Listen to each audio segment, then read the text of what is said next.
तो welcome back to reacts. तो आज जो हम वीडियो देखने वाले हैं, जो अमेरिका का सेक्रेटरी ऑफ स्टेट है, फॉरेन मिनिस्टर कह सकते हो, वो टेस्टिफाई कर रहा है in front of the Congress, जो बेसिकली कमिटी है। ठीक है, तो कुछ रीजन थे आपको इस तरीके का वो दिखाने के लिए। सबसे पहले तो कुछ चीजें तो वीडियो में ही पता चलेगी, कितनी रिडिकुलस बातें ये लोग करते हैं, कितने मतलब ऐसे टाइप के स्टेप्स उठा रहे हैं जिससे literally, I am not kidding you, मतलब पूरा रीजन तबाह हो सकता है, देश तबाह हो सकता है, एंड अगर बहुत चीजें एस्केलेट हुई तो दुनिया पर भी बात आ सकती है। एंड इन सब टाइप के डिसीजंस को कितने लाइटली लेते हैं ये लोग। या तो बुद्धि नहीं है, ठीक है, या फिर पता ही आदमी ना पावर में अंधा हो जाता है, या तो वो पर्टिकुलर सिचुएशन है। ठीक है, दूसरे रीजन से आपको ये इसलिए दिखा रहे हैं कि भाई देखो, चाहे जितनी भी कॉम्प्रोमाइज्ड डेमोक्रेसी हो अमेरिका की, किस तरीके से फॉरेन मिनिस्टर को बिठा के धड़ाधड़ धड़ाधड़ क्वेश्चंस पूछे जा रहे हैं, जिसको सब लोग देख सकते हैं। सब कॉन्टिनेंट में तो ऐसी डेमोक्रेसी मुझे नहीं लगता कभी भी थी। फॉरगेट अबाउट अभी क्या हो रहा है, ठीक है ना, पूरी दुनिया में या सब कॉन्टिनेंट में, फॉरगेट अबाउट दैट, मुझे नहीं लगता कभी भी थी। What happens if the supreme leader is removed in Iran? What happens next?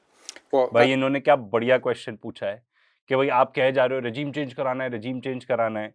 Trump, Netanyahu, ये सबसे बड़ा, ठीक है ना, apparently he is a Coke head also, but ये लोग लगे हुए रजीम चेंज कराना है, ईरान में रजीम चेंज करवाना है। पर बंदे ने ये जो इनके सेनेटर हैं, जॉन कॉर्नन, इन्होंने कितना सटीक सवाल पूछा कि भाई अच्छा सुप्रीम लीडर चले गए, अब क्या? अब इसका जवाब सुनना। that's an open question. I mean, no one knows who would take over. Obviously, their system is divided between the supreme leader and the IRGC that responds directly to him.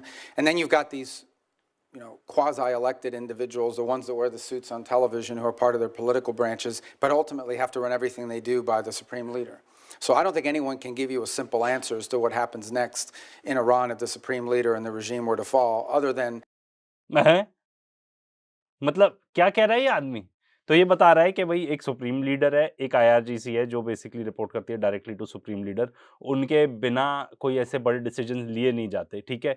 कह रहे कोई जवाब ही नहीं दे पाएगा, अगर वो जाते हैं तो फिर क्या होगा?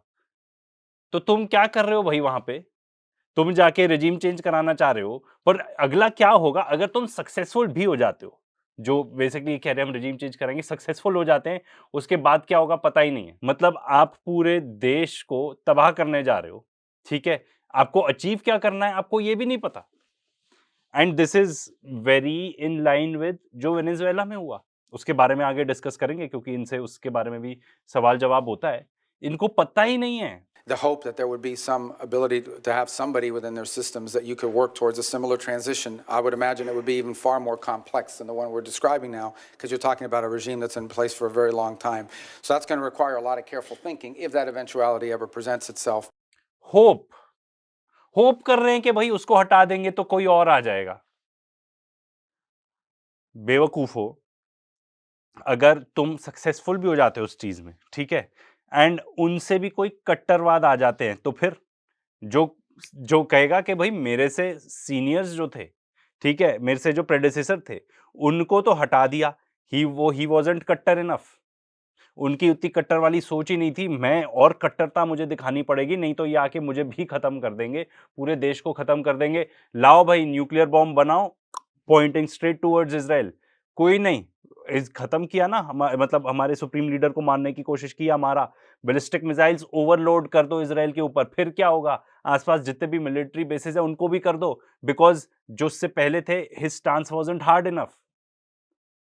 कुछ पता नहीं है इनको, मतलब ये करना क्या चाह रहे हैं, अनलेस ये हो कि भाई ईरान को सीरिया बना देना है, ईरान को लिबिया बना देना है, जो भी हो हमें तो फर्क नहीं पड़ता, लोग आपस में लड़ते रहें और एकदम खत्म कर देना है देश को। इन दोनों में से कुछ भी हो सकता है।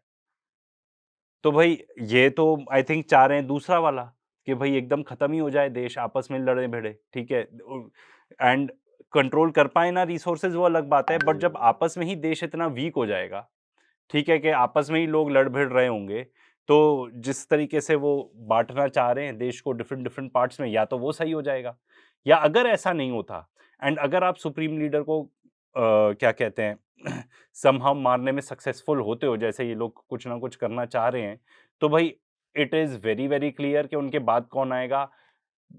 It must have already been decided in fact let me tell you, एक एक जनरल जो मरेगा ऑटोमेटिक हो जाएगा कि भाई नेक्स्ट इन्होंने रिप्लेस करना है, नेक्स्ट इन्होंने रिप्लेस करना है, नेक्स्ट इन्होंने रिप्लेस करना है। एंड यही सेम चीज हमने 12 डे वॉर के दौरान देखी थी। आपने जितने भी हेड्स थे उनको तो खत्म कर दिया, बट उसके बाद जो आए और उन्होंने क्या रिस्पॉन्स दिया आपको मुंह तोड़, वो भी आपको पता है।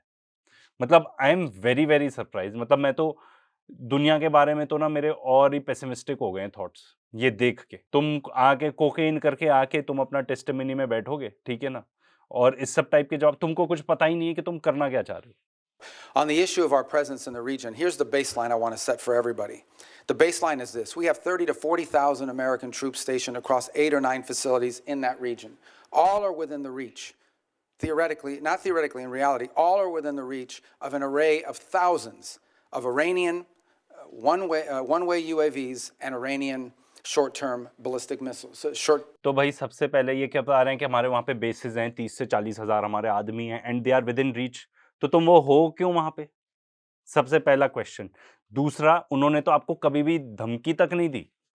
वो तो बस यही कह रहे हैं कि हम रिटेलिएट करेंगे, आप हमको अगर मारना चाहोगे तो हम आपके जितने बेसिस हैं उनको अटैक करेंगे। तो it would be better for them कि भाई वो, एंड ये सब जितने भी टॉप कमेंटेटर्स हैं, कर्नल मैकग्रेगर जैसे, वो कहते हैं कि भाई वो लोग दे आर सिटिंग डक्स वहां पे, हम कुछ नहीं कर पाएंगे उनको बचाने के लिए, अगर उनको किसी ने एक्चुअली डिसाइड कर लिया कि उनको खत्म करना है वहां पे उन पर्टिकुलर बेसिस को। मतलब ये आप देखो, ये एक कितनी डिल्यूजनल टाइप की थिंकिंग है। एंड अमेरिका के जो मंत्री लोग हैं वहां पे इस सब टाइप की बातचीत चलती है। शर्म है, शर्म। Short-range ballistic missiles that threaten our troop presence. We have to have enough force and power in the region, just on a baseline, to defend against that possibility. That at some point, as a result of something, the Iranian regime decides to strike at our troop presence in the region. The president always reserves the preemptive defensive option. In essence, if we have indications that in fact they're going to attack our troops in the region, to defend our personnel in the region. We also have security agreements, the Defense of Israel Plan and others, that require us to have a force posture in the region to defend against that. And so I think it's wise and prudent to have a force posture within the region that could respond and potentially, not necessarily what's going to happen, but if necessary, preemptively prevent the attack against thousands of American servicemen and other facilities in the region and our allies. I hope it doesn't come to that, but that's I think what you're seeing now is. तो भाई इसने बता ही दिया ना कि pre-emptive strike मतलब हम ही जाके अटैक कर देंगे सबसे पहले, इसलिए हमें वहां पे इतने सारे लोग चाहिए। और दूसरा ये बता रहा है कि भाई वहां पे इतनी सारी फोर्सेस हैं कि अगर अटैक होता है तो उसके अगेंस्ट डिफेंड करने के लिए मैथ्स डजंट ऐड अप। जरा गणित करके देख लो। एंड हमने सिंपल सी गणित है अपने अपने वीडियोस में भी करके बताई है कि जितने मिसाइल्स ये लोग कैरी कर सकते हैं उसमें, ठीक है। एंड ये जो मिसाइल्स के नंबर्स वगैरह ये सब हमारे नहीं है, अमेरिकन पर्सनल है, एक्स CIA हैं, लैरी जॉनसन, उन्होंने खुद करके बताया कि भाई इतने जितने भी मिसाइल्स हैं इनके पास 5-6 दिन में खत्म हो जाएंगी, फिर रीफिल कराने कहाँ जाएंगे? स्ट्रेट ऑफ हॉर्मुज तो बंद कर देगा ईरान, तो बहरीन में इनकी फैसिलिटी है, मिलिट्री बेस है, वहां पे जाके करते, कहाँ जाएंगे? तो वही मैथ्स डजंट ऐड अप कि अगर आप डिफेंड भी करना चाह रहे हो, इनके पास जितनी भी मिसाइल्स हैं उससे कई ज्यादा वहां पे ईरान के पास है, ठीक है। They can take out Israel, they enough to take out Israel, enough to take out all US military bases. And अगर मान लो ऐसा होता है, 100% न्यूक्लियर वॉर है, कोई चांस ही नहीं है कि कुछ और हो। बिकॉज अमेरिका क्या करेगा? अमेरिका कहेगा ईरान ने ऐसा कर दिया, ठीक है, अब ईरान को खत्म करना पड़ेगा। खत्म कैसे किया जाएगा ईरान को? Because they've amassed thousands and thousands of ballistic missiles that they've built, despite the fact that their economy is collapsing, they keep spending money on that. Thank you. Thank you. हाँ, तो भाई तुम्हारे लिए भी कोई यही बोल सकता है कि तुम्हारी भी इकोनॉमी कोलैप्स कर रही है, पर तुम अपना मिलिट्री इंडस्ट्रियल कॉम्प्लेक्स बढ़ाते ही जाते हो। तुम्हारे लिए भी कोई ये बोल सकता है तुम्हारी इकोनॉमी कोलैप्स कर रही है, तुमको गोल्डन डोम बनाना है। भाई बहुत सिंपल है, ये हमने उस 12 डे वॉर के दौरान देख लिया। जितना भी अच्छा, जितना भी सोफिस्टिकेटेड एयर डिफेंस सिस्टम हो, offence always has a bigger advantage over defence, much much much bigger advantage, because simple maths की गेम है। अगर आप फ्लड कर दोगे एकदम सिस्टम को, ठीक है, पहले ड्रोन्स के साथ, उसके बाद अपनी सस्ती मिसाइल्स के साथ, फिर साथ में उसमें जो अपनी फास्टर मिसाइल्स है उसको मिक्स कर दोगे, कोई चांस ही नहीं है कि आप उसके अगेंस्ट डिफेंड कर पाओ, कोई चांस नहीं है। अब और भी देखो समझदार लोग हैं वहां पे सवाल पूछने वाले. This was one of my favourites. Let's see.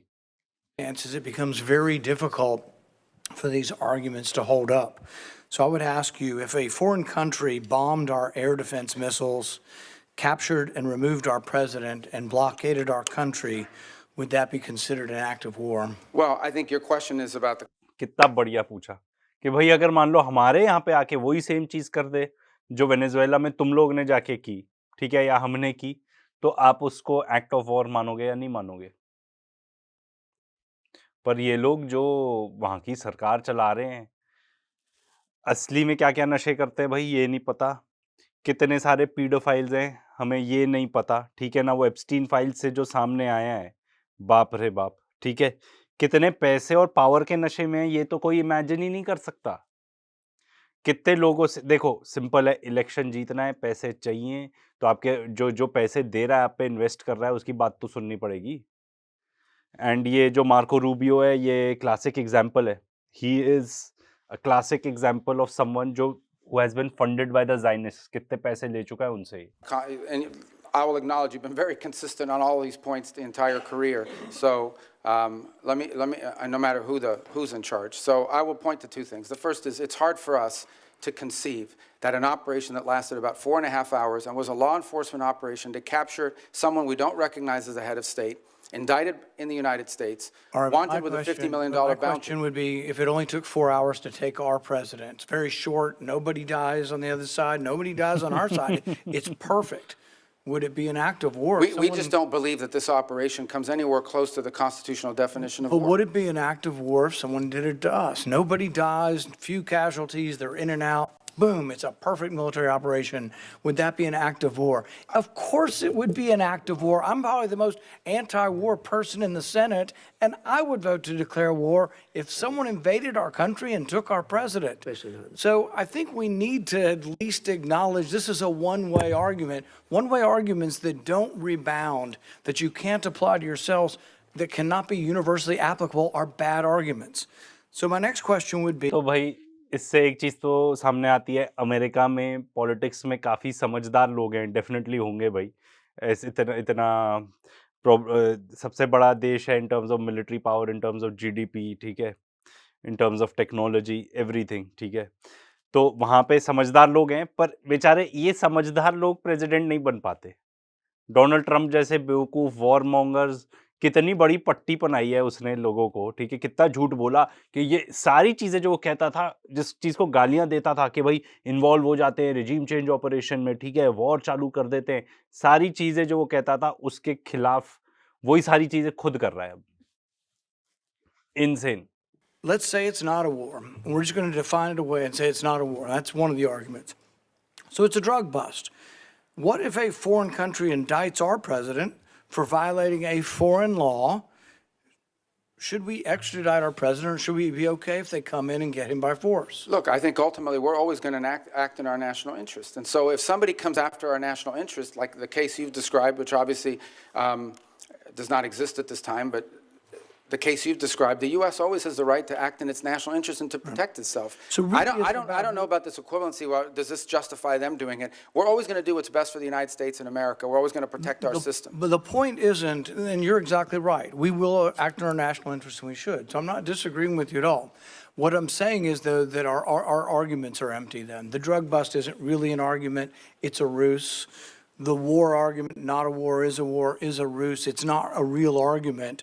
And we do what we do because we have the force, we have the might, we do it because it's in our interest. So we wouldn't let anybody come in and bomb us, blockade us, and take our president. We've had arguments about legitimate, illegitimate presidents, bad elections, rigged elections. So there's all kinds of same arguments that we've had in our country that they've had in Venezuela. But we wouldn't argue for an indictment. And these things aren't idle speculation. I mean, Netanyahu's been indicted by the ICC. And तो चलो ये basically Netanyahu के point पे भी आते हैं, but ये जो बेसिकली बताना चाह रहे हैं कि भाई तुम जो आर्ग्यूमेंट दे रहे हो ये स्टैंड ही नहीं करता वैलिड, बिल्कुल तुमने जो भी किया एकदम इलीगल है. एंड पूरी दुनिया के सामने, अब इसका इन्फ्लुएंस मैं ये निकाल रहा हूँ, पूरी दुनिया के सामने है कि सबसे बड़ा गुंडा, सबसे बड़ा terrorist nation United States of America है. आई रिमेंबर जब हमने चैनल चालू किया था ये, एंड उस टाइम पे शुरू के एकदम वीडियोज़ हैं हमारे, जब हमने पहले यही बताया था कि भाई जो सबसे बड़ी क्या कहते हैं टेररिस्ट एंटिटी है दुनिया में वो यूनाइटेड स्टेट्स ऑफ अमेरिका है। तब बहुत सारे लोग सेम उस पे नहीं ग्राउंड्स पे नहीं बात करते थे। There were quite a lot of people still but इतने नहीं थे। आज के डेट में तो कितने सारे लोग यही बात कर रहे हैं। तो वो जो पूरा सीक्रेट है आपका वो पूरा खुल चुका है एंड अब ट्रम्प के आने से तो क्योंकि अब आप बोल ही रहे हो। ट्रम्प की यही तो खास बात है कि वो बोल ही देता है सारी चीज़ें, वो शुगर कोट नहीं करता जैसे बाकी पॉलिटिशियंस करते थे। अब ये नेतन्याहू का भी पॉइंट सुन लो, ये कह रहे हैं कि नेतन्याहू जो है उसको आईसीसी ने के अगेंस्ट आईसीसी ने उसके खिलाफ अरेस्ट वारंट निकाला हुआ है। One of the reasons I object to being part of the ICC, and I would say you and the administration probably agree, is we're not going to let any international council indict our president and arrest him somewhere on foreign soil. We're not going to do that. We actually, most of us probably object to indicting Netanyahu in that way as well. So तो भाई सिर्फ आपको दिखाने का इस चीज़ का ये point था, चाहे जितना भी समझदार हो, इज़राइल के खिलाफ नहीं बोल सकते आप वहाँ पे, नहीं तो आप पॉलिटिशियन तो रह ही नहीं पाओगे। complaints of the people of Iran who deserve better. Very good. Thank you. Thank you. Senator Murphy. Thank you very much, Mr. Chairman. Listen, I think the scope of the project that you are undertaking in Venezuela is without precedent. You are taking their oil at gunpoint. You are holding and selling that oil, putting for now the receipts in an offshore Middle Eastern account. You're deciding how and for what purposes that money is going to be used in a country of 30 million people. I think a lot of us believe that that is destined for failure. And I know that you're telling us today just to be patient, but a month later, we have no information on a timetable for a democratic transition. Maduro's people are still in charge. Most of the political prisoners are in jail. And by the way, those that have been let out have a gag order on them from the government. The opposition leader is still in exile. This looks already like it is a failure. You say you're in serious talks, but as you note, the Venezuelans are great at being in serious talks. They almost never deliver.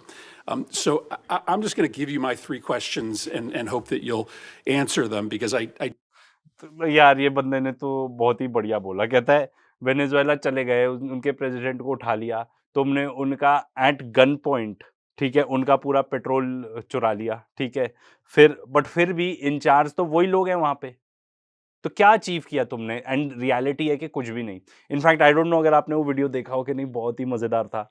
Trump अपना बुला के सारे, ठीक है, जैसे कि almost dictator like style में अपना सारे ऑयल कंपनीज को बुला लिया, ठीक है, और कहता है वेनेजुएला में ऑयल खोदेंगे हम, ये करेंगे, ये वो करेंगे। तो शेवरॉन तो वहां पे है ही है। वो सबसे पहले कहता है कि एकदम ही अनइन्वेस्टेबल है वहां पे जाके इन्वेस्ट करना, क्योंकि जो पॉलिटिकल माहौल है वो इतना खराब है, ठीक है, और आपने तो और खराब कर दिया, ऐसा उसने बोला नहीं, बट बेसिकली आपने खराब कर दिया। फिर और जो कंपनीज थी वो कहती थी हम तो करते ही थे वेनेजुएला में, ठीक है, तो उन्होंने कहा अच्छा फिर मतलब ऑयल वगैरह ड्रिल, ठीक है, तो उन्होंने कहा अच्छा अब क्यों नहीं करते? कहते हैं आप लोग ने सैंक्शंस लगा दिए थे तो तब से नहीं कर पा रहे। ये तो समझदारी है इनकी। तो यही ये बता रहे हैं कि भाई जो भी तुमने किया वेनेजुएला में उससे कुछ हासिल तो हुआ नहीं, अब अपने सवाल पूछने वाले हैं ये। do think we want to try to understand how to judge the efficacy of this as time goes on, because I worry you won't be back before this committee anytime soon, and to understand whether this is just facilitating corruption, both in Venezuela and here at home. So here are my three questions. बहुत ही बढ़िया point दिया इन्होंने कि जितना भी ये सब कर रहे हैं ना, इससे करप्शन और बढ़ ही रहा है, क्योंकि जो मेथड सही थे, मतलब जैसे वेनेजुएला डायरेक्टली चाइना को बेचता था ऑयल और वहां से आता था, अब इन्होंने बीच में घचमच कर दिया है। एंड ऑनेस्टली मुझे तो लगता है करप्शन फैसिलिटेट करने के लिए किया है। वो सिस्टम क्या बनाए हैं कि हम बेचेंगे तुम्हारा ऑयल एट मार्केट प्राइसेस बेचेंगे, पैसे कहाँ आएंगे? कतर में जाएंगे। कतर में वेनेजुएला जो ऑयल बेचेगा वो कतर में बैठे रहेंगे अकाउंट में। क्यों? क्या हो रहा है इससे? चलो भाई ये थोड़ा सा डिफरेंट था बताना, मतलब हमको लगा कि भाई हम आपको दिखाएं for the two main reasons के भाई सबसे पहले तो जो ईरान वाला पॉइंट था वो मुझे बहुत सीरियस लगा, क्योंकि इनको एक्चुअली नहीं पता है कि क्या होगा वहां पे। एंड लॉजिकली भी सोचो तो भाई आफ्टर सुप्रीम लीडर वहां कौन है, किसको बिठाओगे? तुम्हारे ये जो चमचे हैं, ठीक है, वहां पे वो जो रजा पहलावी है, उसको कौन, कितने साल से तो वो रहा भी नहीं है उधर, कितने साल का था वो जब ईरान का प्रिंस था वो। Who cares about him? No one cares about him. वो क्या देश को इकट्ठा रख पाएगा? बिल्कुल भी नहीं, ठीक है? एंड इसका जीता जाता एग्जाम्पल है वेनेजुएला। आपने मडूरो को आउट कर दिया और बोला कि ये हमारी, उसको नोबेल पीस प्राइज़ भी दे दिया, बेचारे ट्रंप को ही दे देते, ठीक है? वो मारिया कोरिना मचाडो को कि ये बनेगी वहाँ की प्रेसिडेंट, उसको भी डिच मार दिया क्योंकि खुले आके बोल दिया ट्रंप ने कि उसकी कोई वहाँ पे सपोर्ट ही नहीं है उसका। एक और चीज़ कि भाई हमारे सबकॉन्टिनेंट में भाई किसी को भी ऐसे बिठा के एक बार इस टाइप का करवा दो बाकी लोगों से ही, ठीक है? क्वेश्चन आंसर मुझे नहीं लगता कहीं होता है हमारे यहाँ तो। तो अमेरिका एज़ मच एज़ हम जितनी भी गालियाँ-वालियाँ दे लें उनको, ये इतना बढ़िया फॉर्मेट है ना, आके एकदम ऐसे टेस्टिफ़ाई करना पूरे ढाई 3 घंटे। एंड ऐसा नहीं है कि सिर्फ़ क्या कहते हैं, कोई भी आ सकता है कि सिर्फ़ मान लो कोई पॉलिटिशियन है, कोई मंत्री है, उसी को बुलाएँगे। ये अपना इलॉन मस्क को भी बुला सकते हैं, मार्क ज़करबर्ग, और इन लोग को तो जो मिलिट्री इंडस्ट्रियल कॉम्प्लेक्स के लोग हैं, उनको बुला ही चुके हैं। Anyone can come. Scott Ritter has also gone there and openly testified. तो भाई कमेंट्स में हमें लिख के बताना what you guys think. Until next time.